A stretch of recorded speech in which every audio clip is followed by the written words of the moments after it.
Yananjana Shlakaya Chakshon Militanjena Tasmai Shri Gurave Namaha. Subhasini ji, did you want to lead us in this verse?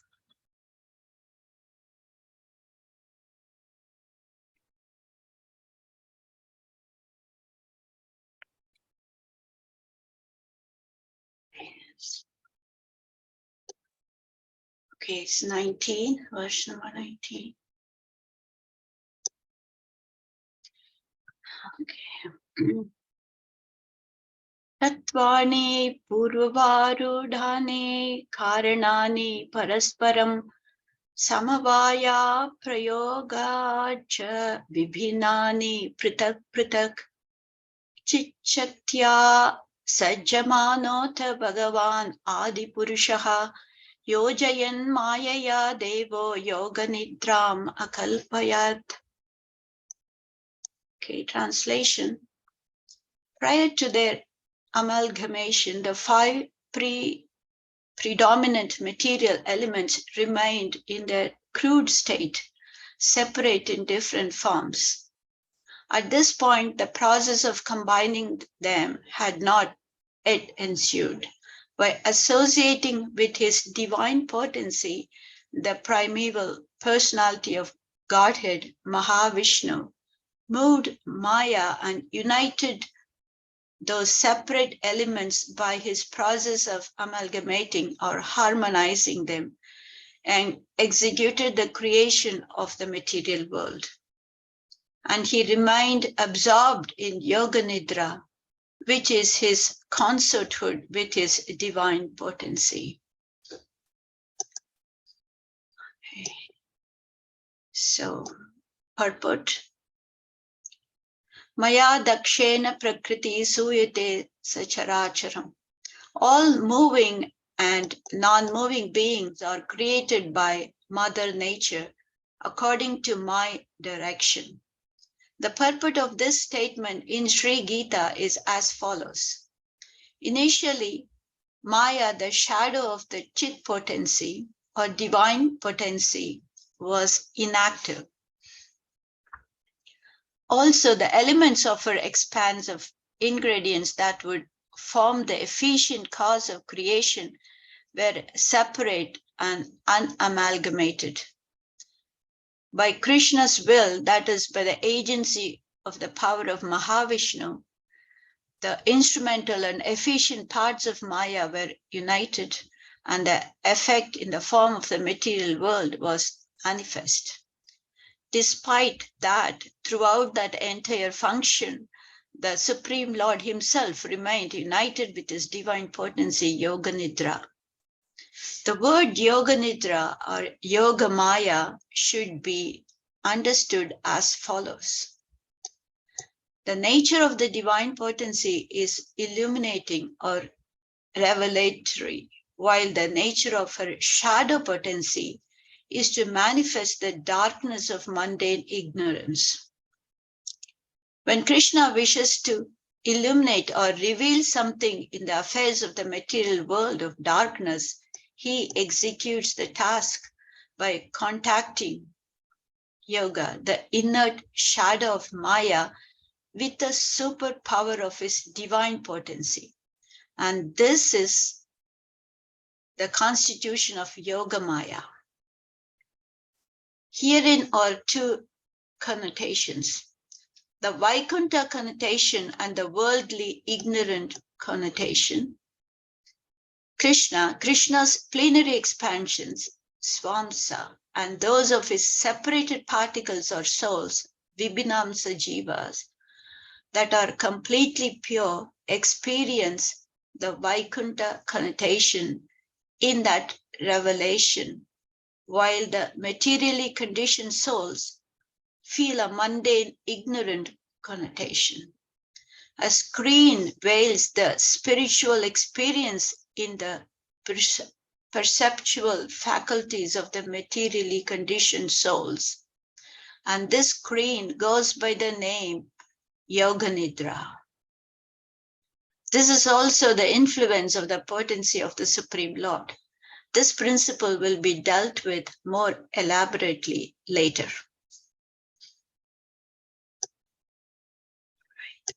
All right. Well, I'm not able to comment any of that. Neither I. Very fine technical points are being explained here.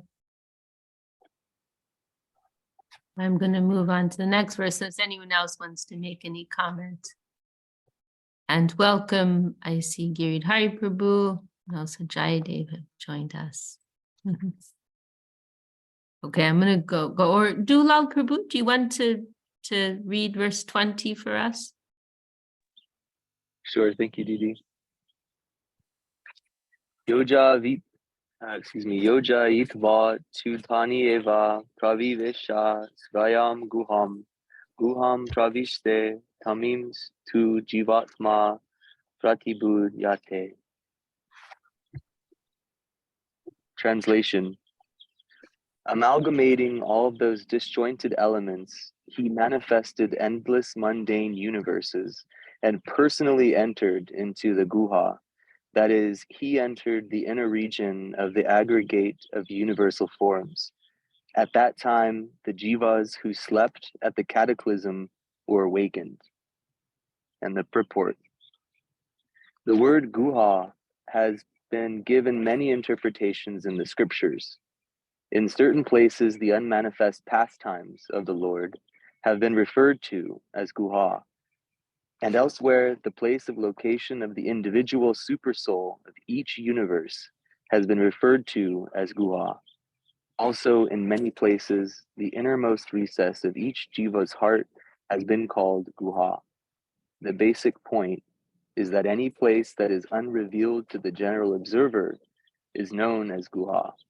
In the previous millennium, all the jivas that were merged in the body of the Supreme Lord Hari during the great universal devastation that occurred at the end of Lord Brahma's lifetime were again manifest in the world in positions according to the impulses of their previously worldly actions or karma. Jivatma pratibhudyate.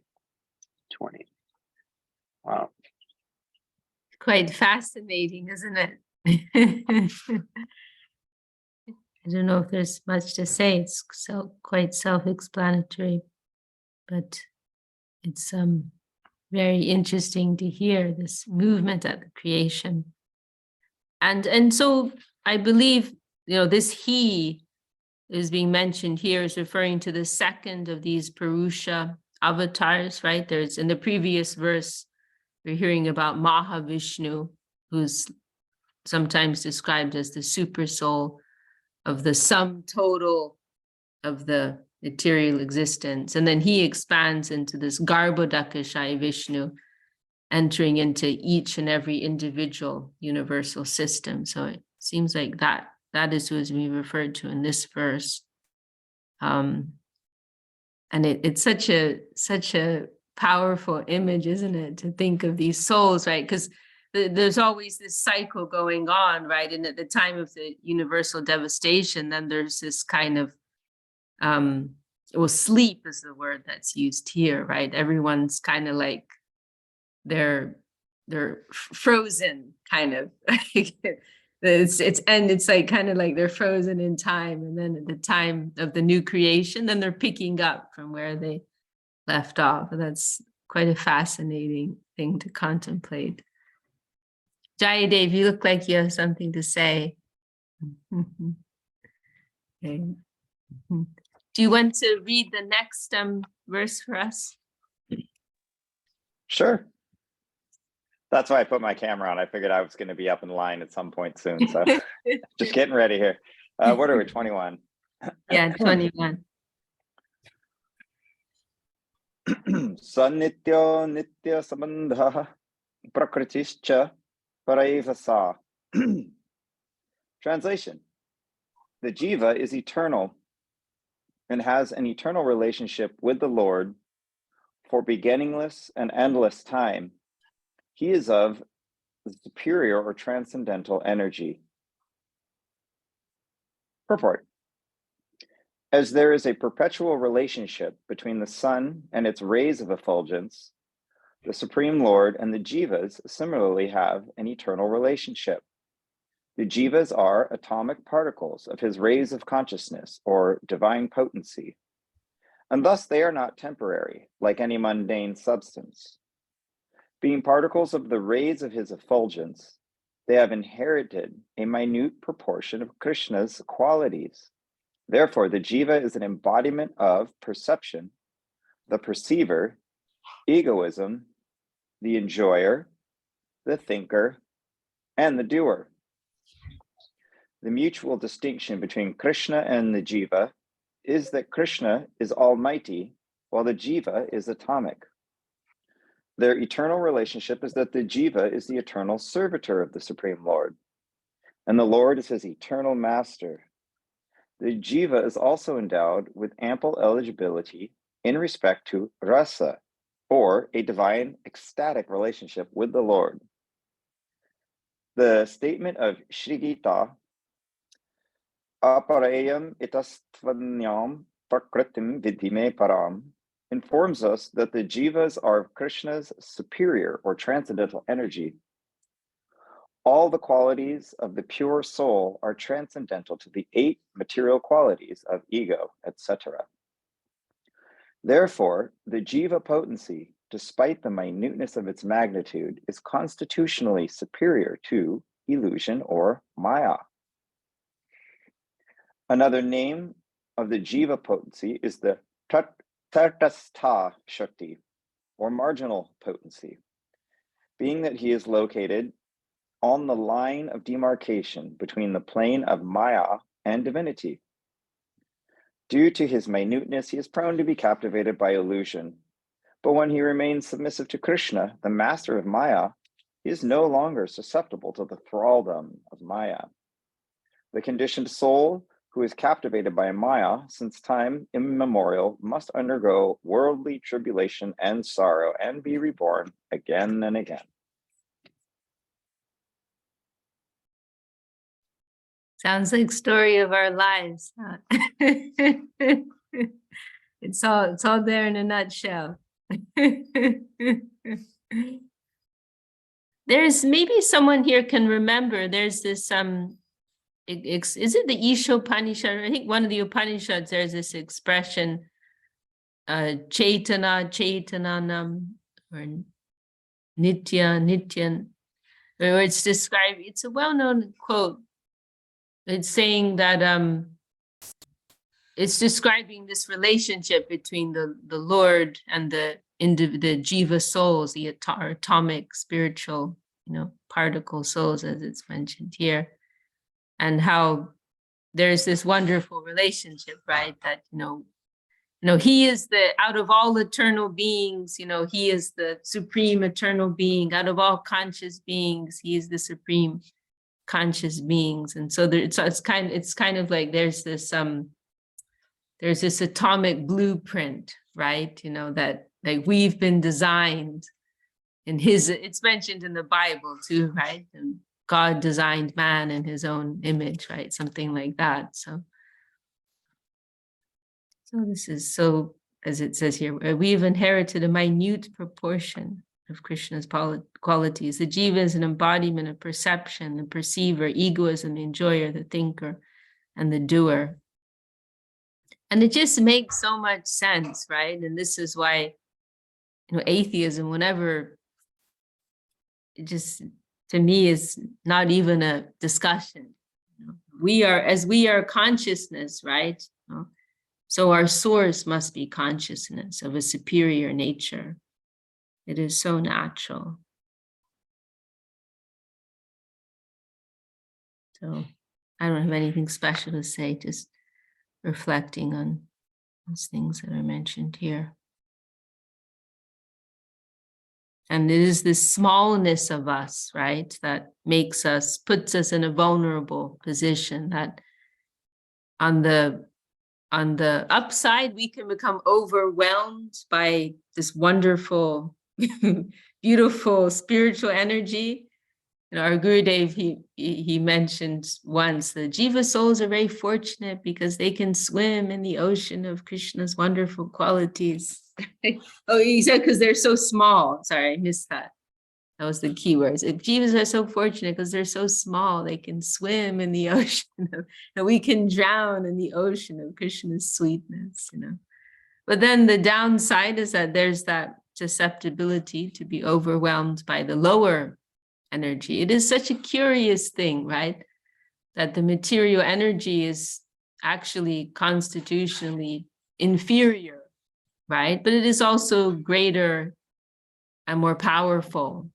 And so we are vulnerable to being taken under control by that. And now we've put ourselves in this position of being, we think we are going to exploit this inferior energy. Our Gurudev mentioned that idea, when that initial attraction takes place, then there may be this idea, and when they're looking at this lower world, right? We are bright, we are light particles, and that world is inferior. It is a dark world. We can control that world. We can dominate there, right? And there's some element of that. But ultimately, we become exploited by that energy. We become controlled by that energy. So what is the solution? Only Sharanagati, right? Only surrender. And what is the famous Gita verse? Suvasini, everyone knows this verse. What is the famous Gita verse? Daivihi esha gunamayi, right? Mama maya durajaya, mam eva ye prapadyante. Mam eva ye prapadyante. Mayam etam tarantite. Mayam etam tarantite, right? Krishna is saying it's impossible, it's practically impossible to overcome Mama Maya, my Maya. Right? She's working for me. But if you surrender to me, then easily you can cross over her. So that is our solution. Enlightenment comes through surrender, actually. Once we are ready to surrender to the source, of all, then clarity will come. And actually, that's our desire, right? Because ultimately, we're being deluded because we want to be deluded. Krishna's giving us that delusion because we want to cheat, right? We can only exploit if we have a veil over us, right? We need to believe that we are number one, but it's not the case. So we need to be in some illusion. So he's actually helping us out. We want to exploit, we want to imagine that we are the center. So he's actually helping us. Ultimately, Krishna gives everyone what they want. And the only awkwardness is when we're in that transition phase of realizing we made a mistake. Actually, we don't want this. Actually, this wasn't the best choice. That transition is awkward. Otherwise, you can very merrily, play the system. And that's what a lot of Hindus do, They play the system. And they know how it works, and they're making sure they're balancing everything out with their good karma and everything, and can live a very happy life.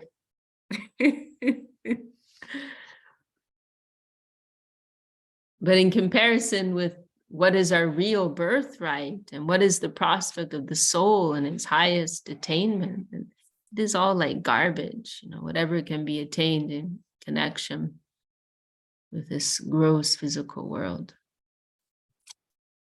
Anyway, I'm just rambling here. Does anyone have any thoughts? I just want to tell is, it is the starting point is like for us is the separate interest, isn't it? That is what Guru Maharaj says. It is that is the cause, actually. You want to be we are one with Krishna, and that is like, but we want to be a separate enjoyer. Like that is and there is a verse in Bhagavatam, like, isn't it? That's he says, What is And it? Bayam Bayam. Ditya, yeah, Ditya Bine Vishataha Syad, yeah. So that is the cause of all the root cause for us, isn't it? That is, and that is like, I mean, we can see in the material world also, right? It is like, that separate interest what we had, and that is what it's permeating everywhere here in the material world, right? This is like my family, my thing, my country, and that is that separate interest. So the more we try to have the harmony, that is like we can move towards like a better consciousness, right? That is try to move in that anyway, I'm just wanted to No, that's very nice. And that verse is very key here. Srila Sridhar Maharaj gives a wonderful explanation of that verse and how, and he goes into this discussion how ultimately, fear and anxiety, right? The root of it is this separate interest. Literally, it's saying like perceiving something second, dvitiya, yeah. right? Perceiving a second thing, because there's only one thing. Krishna's divine play, Krishna's show, right? That's the real story, right? So if we're perceiving something other than that, that's where all the trouble comes in. Then by, right, this bayam dviti biniveshatasya, this fear, it arises. And Srila Sridhar Maharaj uses this wonderful expression. He says it's lack of guardian consciousness. Lack of God. This is where fear comes in, because we think it's us against the world, because we're on our own little boat. We have our own interest, which is at odds with everyone else's. And then necessarily we're going to be in fear and anxiety because we're just concocting our own little version of things where we're at the center. So then naturally we're going to be on the defensive all the time, right? The whole environment is conspiring to deprive me of my position as the king of the universe, right? And naturally we're going to be in fear. So, but when we're living in guardian consciousness, there's only one interest, and every movement is favorable because we perceive that the Lord's hand is behind everything. And he in Suhridam Sarvabhutanam, right? He is friendly to me. He cares for me. He's in control. He's behind everything, and he's friendly to me. So then there's no need to be fearful. There's no need to be in anxiety. Radhana Rupini, did you want to say something? I was just thinking, Didi, in regards to, the fear, of, and the separateness, separate interest. I think it really all starts from all our senses, living the jiva, living within this body that has all these senses, feeling, tasting, hearing, and they all want to enjoy, so many, like the horses, and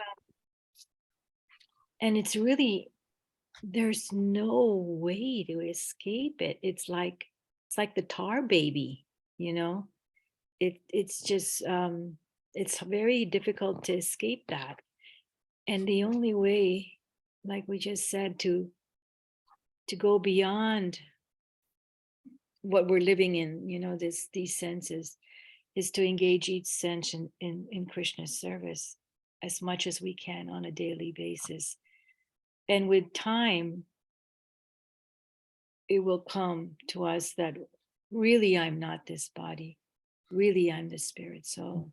Really I am Aham Brahmasmi, and I'm the servant of Krishna. But it takes time to get to that realization. But while you're in it, it's just like, wow, like this is the last thing, my father worked in intelligence, and he's Oh, really?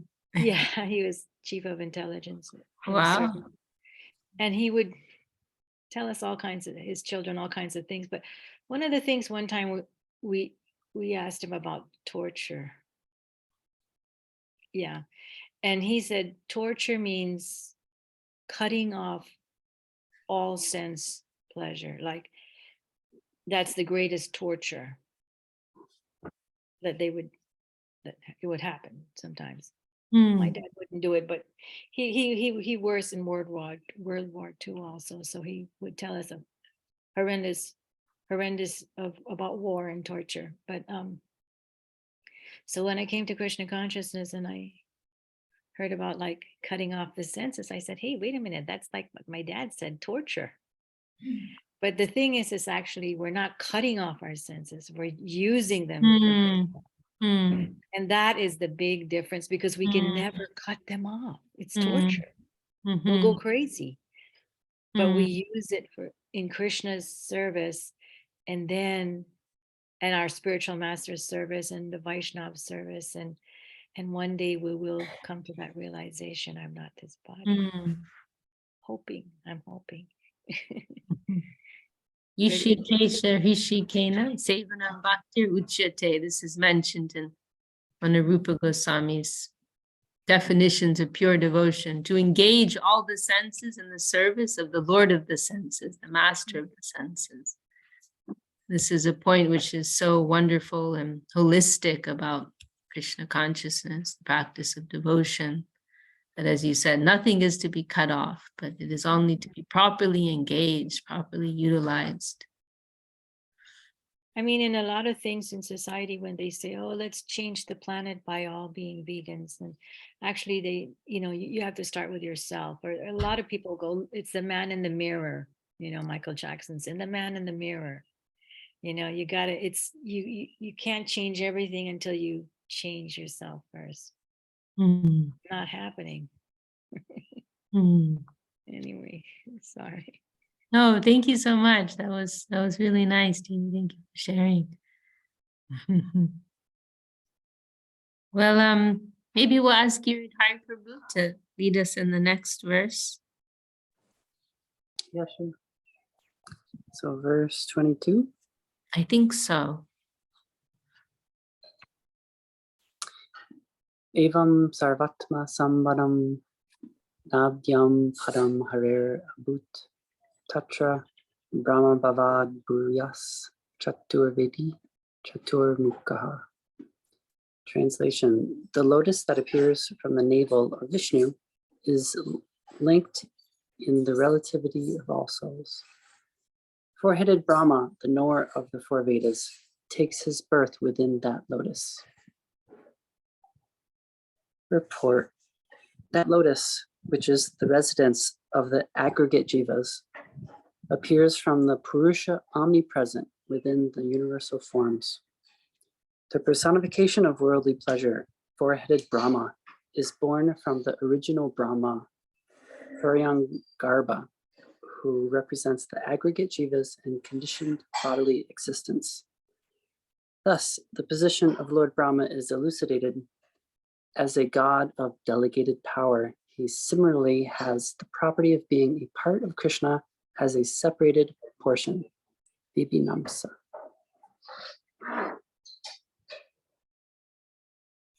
Very nice. Anyone have any comments here?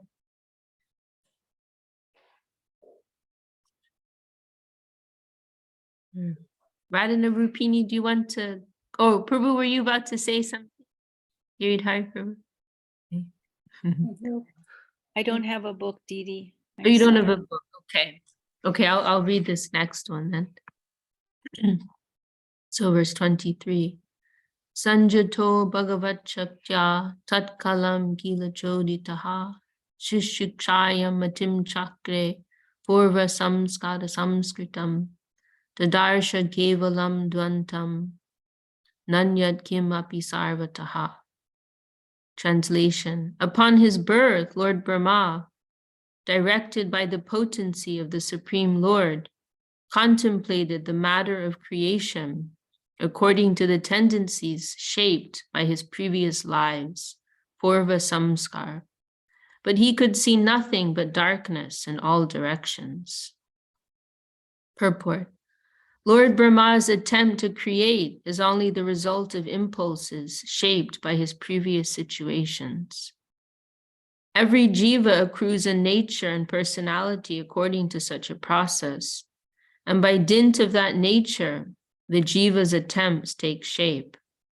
This is known as the unseen or the fruit of action, karma fall. Lord Brahma's natural impulse ensues by dint of his deeds in the previous age. In the same way, certain eligible jivas also attain to the post of Brahma. So it's kind of interesting to reflect on like who Lord Brahma is, like he's not just, the creator, but he's a person, like, he's got stuff going on. He's got stuff he's working through. And he's quite relevant for us because, this point is mentioned here very nicely. He represents the aggregate jivas in conditioned bodily existence. He's the head of our sampradaya, right? And another interesting point about him is that he's represented sometimes as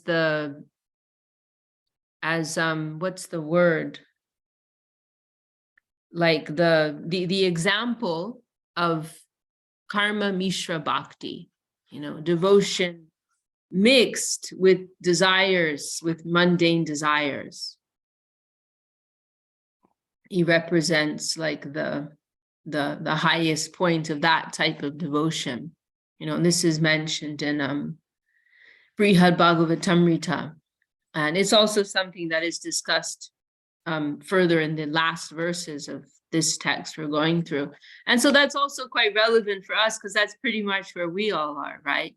We have some desire to serve, to devote ourselves. We have some level of attraction, for a life of devotion, service, surrender, and so on. But we're also dealing with our mundane desires, and we're engaging with those. We can't let them go right away.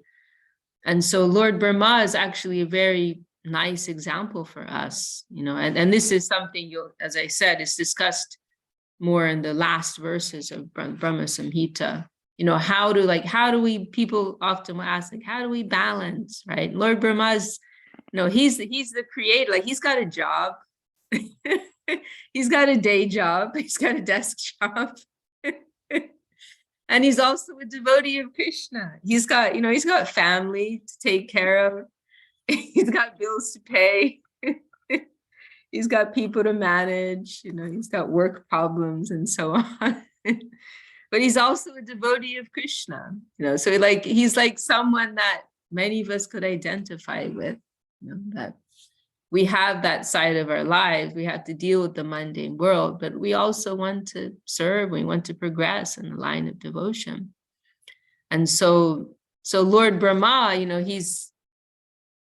has these impulses, these mundane, especially this Raja gun, like the mode of passion, this desire to create, and to do and to manage and so on, engineer. And so he has this, but he's engaging it. So there's an element of karma yoga here too, right? He's engaging this mundane nature in something productive and useful. Pretty useful to create the universe, right? And so he's channeling that desire, that material nature that he has in a healthy, useful way, and he's also, trying to make some progress in the path of devotion, Krishna bhakti. So he's an interesting case to contemplate, Lord Brahma. And, he's also a great devotee, right? We can also add that, although he has some mundane aspect, he's also someone worshipable and is worshipped, very widely in the Vedic culture. He is worshipable. So he's a great devotee. That's another thing.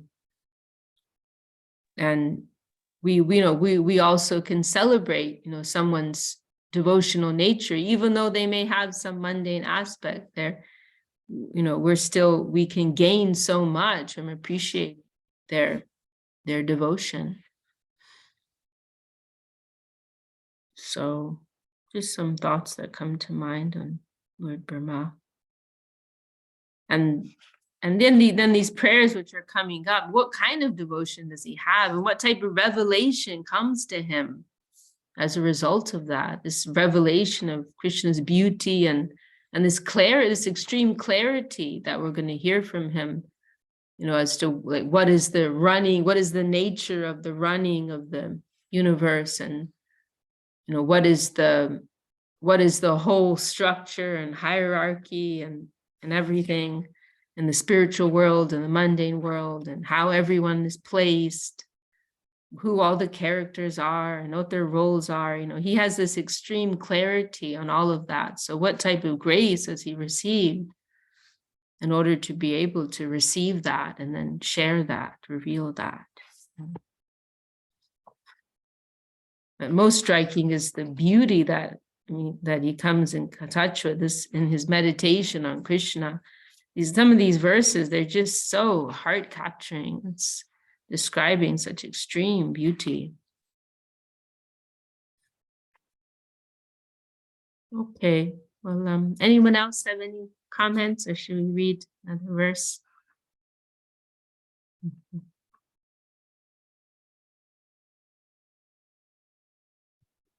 Suvasi, sorry, go ahead, Didi. Now, Lord Brahma, now after all this realization, and he presents, the verses now we are going to read later, but also, in that the great humility, it says, this verse, janantu eva janantu, that verse. I can't remember the whole verse, but do you remember that? Janantu eva janantu kimba hukjana me prabhu manaso vapusho vaibhavam tava gochara. Okay. Yeah. Yeah. So yeah. You can explain that verse.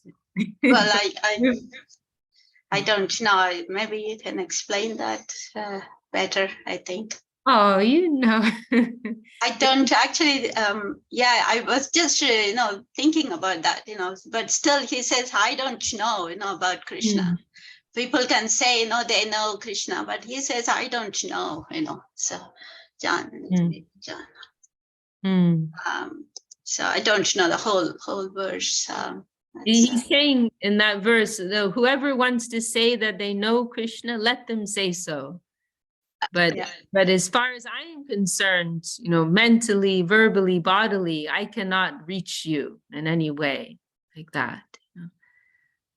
So Srila Sridhar Maharshi, I've heard him quote this verse a number of times. He liked it very much. Like if somebody wants to think that they know something, let them think that. And he says, let them dance their foolish dance. Let them live their imaginary world. But I know my position. I know what I know, what I don't know, and I'm very clear on that. So yeah, the mood of Lord, I'm glad you brought that up, because actually these prayers, this is after Lord Brahma stole the cowherd boys, right? And then he realizes his mistake and who is Krishna. And then there's actually so many beautiful prayers. And some of them are very crucial for us and quoted often by our gurus. And this is one of them. So he has his mood of devotion is very exemplary for us. That spirit of humility, which you mentioned, authenticity, it is a guiding light for us, right? So yes. It seems that when we're listening to Brahma and others that are in high devotional status, you could say, and they say that they don't know Krishna, then they're indicating that they actually know something about devotional service, not Krishna himself. But it's a little paradoxical, or maybe they know something because they're saying they don't know. Yes, I mean, that's absolutely right. You know, that will be the symptom of someone who knows something, you know, because it shows that they're realizing how much there is to know and how small we are by comparison, right? They're having a real view of the thing. They're having a real view of the infinite. And so That, is that also an indication of not using your intellect to know Krishna? To not, you can't know, you see? Some other words like Gyane Prayasam, the past. Yeah. That's also Lord Brahma. Lord Brahma. Yeah. Yeah. And the Jayadev saying he's at his best as Haridas Thakur. I'll agree with that. Everyone's at their best in Gora Leela.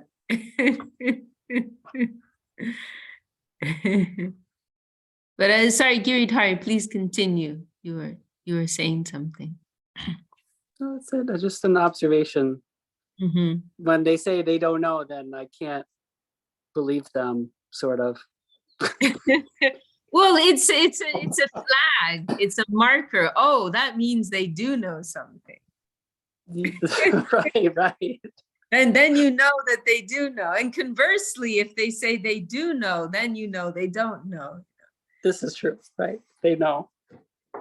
There's Srila Sridhar Maharaj, you know that story of Socrates, right? Where there was that oracle who told a friend of Socrates, oh, Socrates is the wisest man in, what was it, Athens?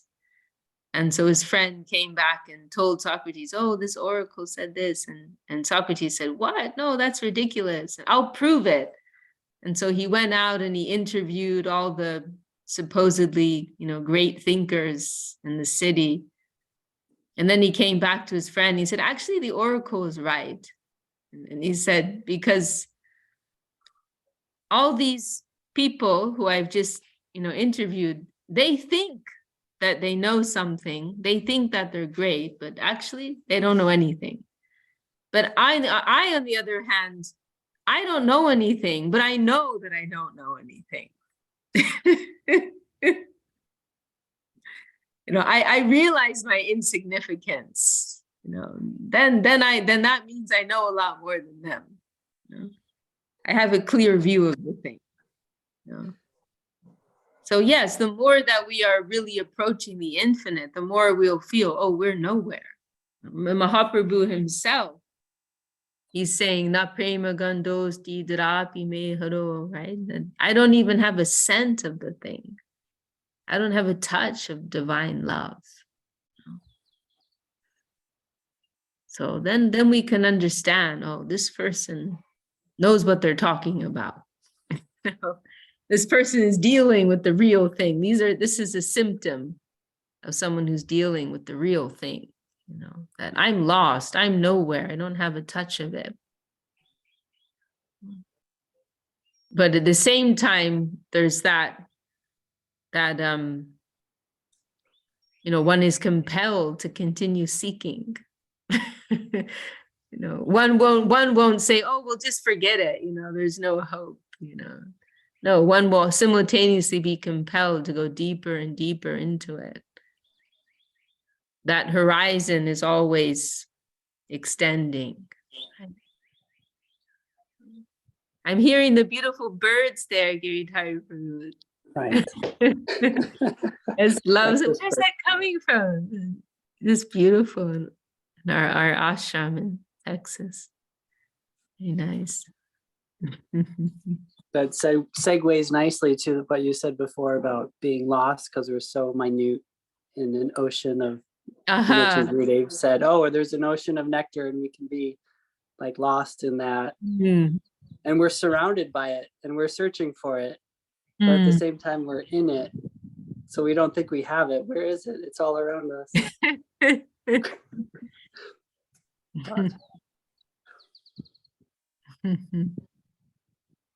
And that horizon, it's always extending, right? No matter how far in you go, It's always extending.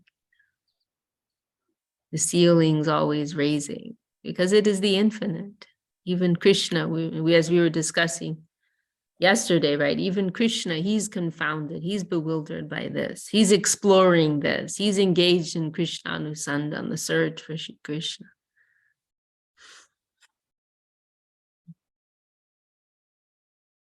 And I see Dana's joined us. Welcome. Well, I think we have time for one more verse. Suvasini, Didi, want to lead us in the next verse? Yeah, sure. Okay, so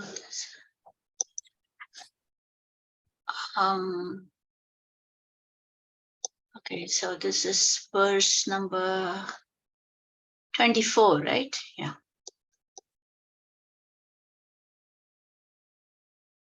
Okay. Uvacha puratastasmai tasya divya saraswati kamakrishnaya govinda govindhane gopi jana ityapi vallabhaya priya vahner mantram te dasyati priyam. Translation. Then the divine vibration of the Supreme Personality of Godhead, Divya Saraswati, said to Brahma, as he was seeing darkness all around, O Brahman, Klim Krishnaya Govindaya Gopijana Vallabhaya Swaha. This mantra will bring about the fulfillment of all your cherished desires. Purport. The mantra of 18 syllables, including the seed of aspiration, Klim, is supreme. It has two attributes, one of which is to impel the pure soul towards the supreme charmer of the heart, Krishna, the Lord of Gokula, the Lord of the Gopis. This is the acme of the soul's divine pursuit. When the devotee practitioner becomes free from selfish desire, he can attain to the perfection of divine love, prema, in this way. Yet, in the case of the practitioner who harbors some personal desires, this supreme mantra fulfills those desires too. In the divine concept, the seed of aspiration is intrinsic within the lotus of Goloka, and the seed of desire reflected in material objects fulfills all kinds of desires in the Maya world. Okay. This Gayatri is also known as the Kama Gayatri. Is that right? It's this one, right? Right. And Kam means desire, right? Or this lust, which has two manifestations, right? Spiritual lust, attraction to Krishna, and also mundane lust or desire. So this is kind of scary, isn't it? Like, be careful what you wish for, be careful what your consciousness is, because, this comes again to that warning, right? If you want to be cheated, you'll be cheated, right? This is ye yatamam prapadyante tamstataiva bhajamiham. Krishna saying in Gita, howsoever people approach me, I will approach them. So this mantra has the power to fulfill your spiritual desires, but it also has the power to fulfill your mundane desires.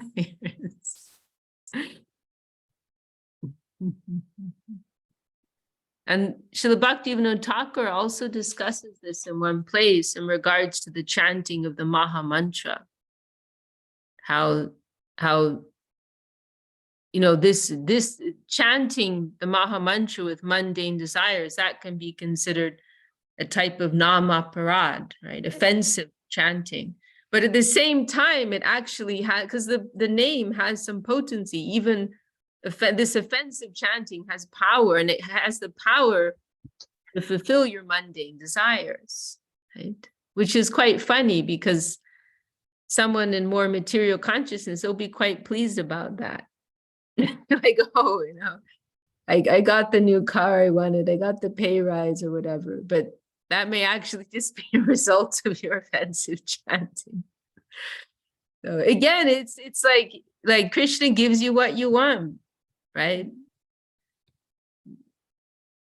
So and sometimes I think of that example, and and everyone's gonna be happy. Sometimes I think of the example of when, just before the battle of Kurukshetra begins, right? And Arjuna and Duryodhana, they go at the same time to ask Krishna for help in the battle, right? And Arjuna stands at Krishna's feet, I think, right? Or is it the other way around? No, feet. Yeah, right. Wait, Suvasini's saying. Yeah, it's feet. Yeah, it's feet. I thought it would, because the devotee would go to the feet, right? Seems Yeah. like. Yeah, it starts with the feet. Yeah. Yeah. Then Duryodhana goes to the head. And I think Duryodhana might have got there first, but Krishna saw Arjuna first, right? Because he's at his feet, right?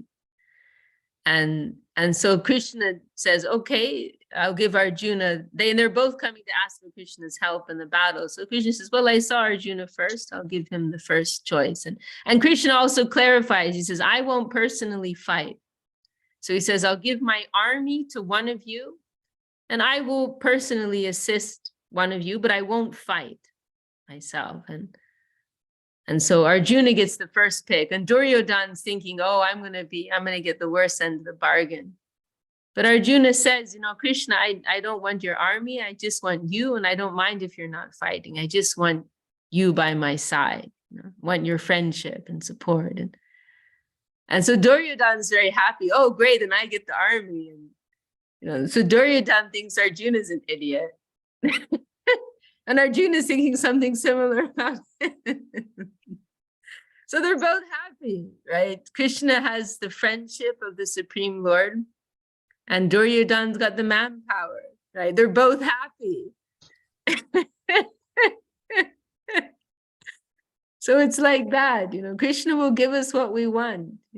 We want material success, he can give us that, or he can give us spiritual success. And according to our vision, we will see one or the other is valuable, right? We have who's that there? Oh, is that Madhu Chanda? Yes, Dandava. Wow, Dandava. Wow, Madhu Chanda. Wow, this is like the end of like years of transition. You finally made it. It happened. I don't know how, but it happened. I was to the last second, thought they're gonna deny me in entering USA. Wow, amazing. You finally made it. Wow. So can't wait to see you here when you come Yeah. here. Yeah. So you're there on a green card now. Yeah. So you can just stay. Amazing. Yeah. Amazing. Wow, I'm so Sorry happy. for interrupting. No, it's okay. We're coming to the end of our meeting. So. Nice to see you, Madhu Chanda. Nice That to was see you. good to see you too. Happy you made it there. Yeah. Yeah, finally. This is Madhu Chanda Devi Dasi. She's coming from Ukraine, and she's the wife of Virachandra Prabhu. Some of you know Virachandra of USA. So very happy. She's, they've been trying to make this happen for, I don't know, 1 or 2 or 3 years. Or it's been a long, 3 years. He has a beautiful wife, Virachandra. So my parents. I know Virachandra. I Funny. fed Virachandra at my table in my house. So Oh, nice. yeah. Very Okay. nice. Yeah. Yeah, well, Krishna blessed him with a wonderful wife. Oh, I will try to meet to join your next Zoom to catch the whole lecture. You're having every Wednesday? Tuesdays, Wednesdays, and Thursdays, we have the meetings. Yeah, Wednesday is Brahma-samhita, tomorrow is Bhagavad Gita, and Tuesdays is questions and answers. Yeah. Okay. So now I'll be trying to join David Hari. David Hari is our leader of the programs. Online Zoom. Well, great to see you, Madhu Chandan. Yeah, great to see all of you Welcome to too. USA. Thank you. I will try to kind of be here listening. We're pretty much at the end of our time, but yeah, it's something to think about. Like we really have to, in Srila Sridhar Maharshi, there's this really nice short clip where he talks about this. Like it really comes down to what we want, and we have to all look in our hearts and ask ourselves that, like, do we really feel the value of what devotion is, above, over and above anything and everything else? And is that what we really want in the core of our heart? Because if it is, that's what Krishna will give us, But if we want something else, he'll give us that, Krishna is also a little protective, that is mentioned sometimes. He's not handing out pure devotion so easily. It's mentioned, there's that mukti dadati karhi chidit, that verse, Didi Savasani. He'll give out mukti pretty easily. He'll hand out liberation. He'll hand out bhukti, enjoyment, pretty easily. But he's keeping devotion a little hidden. He's not handing it out so freely, so easily. So we have the tacha lolyam api mulyam ekalam. We have to really want it. We have to realize how precious and rare and high it is, and hanker after it with our whole being. Then Krishna will give entrance to us. He will give that to us. So something to remember. So we've come to the end of verse 24. And we're getting closer to the beginning of Lord Brahma's prayers, right? We're hearing this very technical and difficult to follow description of the creation, right? But we're plowing through, or at least in my case. But it's also really interesting, even if I don't totally understand, it's very interesting. And it just gives you a sense of perspective, right? Where we fit in and everything. Like Google Earth, right? You like zoom out of your own tiny little existence and get some picture of where you are, right? So we're hearing this, fantastic, huge, nature of this description of this movement of the creation, right? And the vastness of everything in the cosmos. And then we're getting some idea of where we fit into it all. We're not the center of the universe as we thought, after all. So okay, so I think we can stop there then. Anyone have any? So we're going to end here with verse 24. Anyone have any final comments before we close for today? Thank you all so much for your wonderful associations. Keep keeping me alive. Jai Shri Bhakti Sundar Govinda Dev Goswami Maharaj ki Jai. Jai Shri Bhakti Rakshak Sridhar Dev Goswami Maharaj ki Jai. Jai Shri Brahma-samhita ki Jai. All the assembled devotees. Jai. Shri Hari Nam Sankirtan ki Jai. Jai. Or permanent. Hiri. Haribo. Akadini ki jai. Hey! Bye. Jai Sri Vasani ki Jai. Thank you for your association. Thank you.